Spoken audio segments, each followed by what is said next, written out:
দিছো কাৰণ voter party ইন্টাৰন্যাশনালে বিশ্ব ভোটাৰশিপ লাগে। ভোটাৰশিপ দাবি কৰি আমি আহিছো আৰু ভোটাৰশিপ আমি পাব লাগে।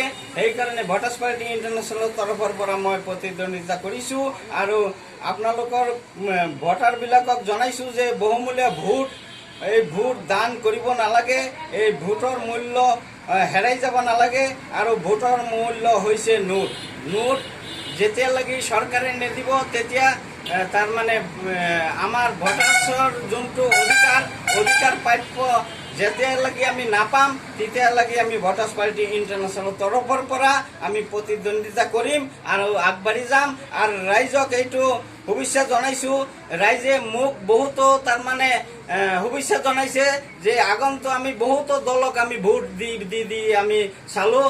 এইবাৰ আমি ভোটাৰ পাৰ্টি ইণ্টাৰনেশ্যনেল গেছ চিলিণ্ডাৰক আমি ভোট দিম, সেইকাৰণে সহমত জনাইছে। আৰু যিবিলাক ৰাইজ আমাক সান্তনা দিছে, আপুনি চিন্তা কৰিব নালাগে, আপুনি চিন্তাৰ কাৰণ নাই, আমি গেছ চিলিণ্ডাৰে সকলোৱে ভোট দিম ভোটাৰ পাৰ্টি। সেইকাৰণে চাওক ডাঙৰ দল যিবিলাক আজি বিজেপি শাসনত আছে, বিজেপি ইতিমধ্যে চাওক সৰ্বানন্দ সোনোৱাল একে দুইবাৰ আহি গেল 5 চেৰপাং কাক ভয় কৰেছে? ভোটাৰ পাৰ্টি ইন্টাৰন্যাশনাল ভয় কৰেছে। আজি সৰ্বানন্দ সোনোৱালও আহি গেল, কাক ভয় করেছে? ভোটার পার্টি ইন্টারন্যাশনাল ভয় করেছে। কারণ ভোটার পার্টি ইন্টারন্যাশনাল দল হয়েছে একটা শক্তিশালী দল। আমি রাইজর কারণে উন্নতির কারণে আমি ভোটারশিপ দাবি করেছো। এই ভোটারশিপ 2011 সনত 2 ডিসেম্বরতে পাস করেছে। আজিকালি ইতে লাগে ভোটার পার্টি ইন্টারন্যাশনাল ভয় করেছে। আজি সর্বানন্দ সোনোৱালও আহি গেল, কাক ভয় করেছে? ভোটার পার্টি ইন্টারন্যাশনাল ভয় করেছে। কারণ ভোটার পার্টি ইন্টারন্যাশনাল দল হয়েছে একটা শক্তিশালী দল। আমি রাইজর কারণে উন্নতির কারণে আমি ভোটারশিপ দাবি করেছো।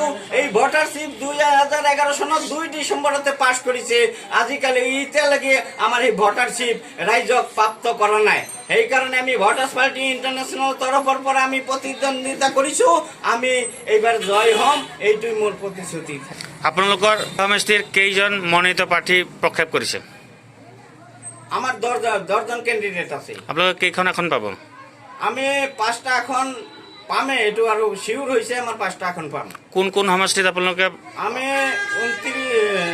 39 5 চেৰপাং আৰু পাম আমি 31 খৈৰাবাৰী আৰু পাম আমি 37 নং ধনচিৰি আৰু পাম আমি 36 নং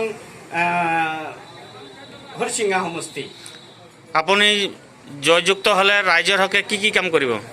ৰাইজৰ যোনটো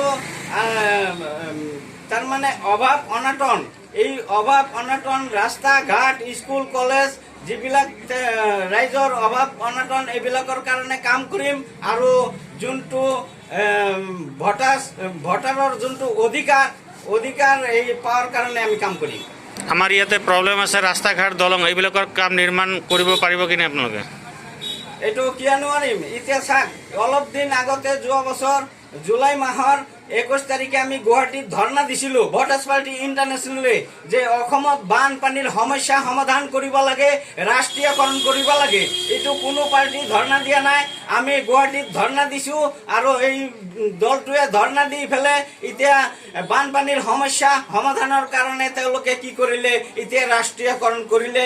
কোনো দল শক্তিশালী দল কোনো দলে এই বানপানীৰ সমস্যা যি ভুক্তভোগী আমাৰ ৰাইজ তাৰ কাৰণে কাম কৰা নাই। এতিয়া বানপানীৰ সমস্যা এতিয়া ৰাষ্ট্ৰীয়কৰণ হৈ গেল।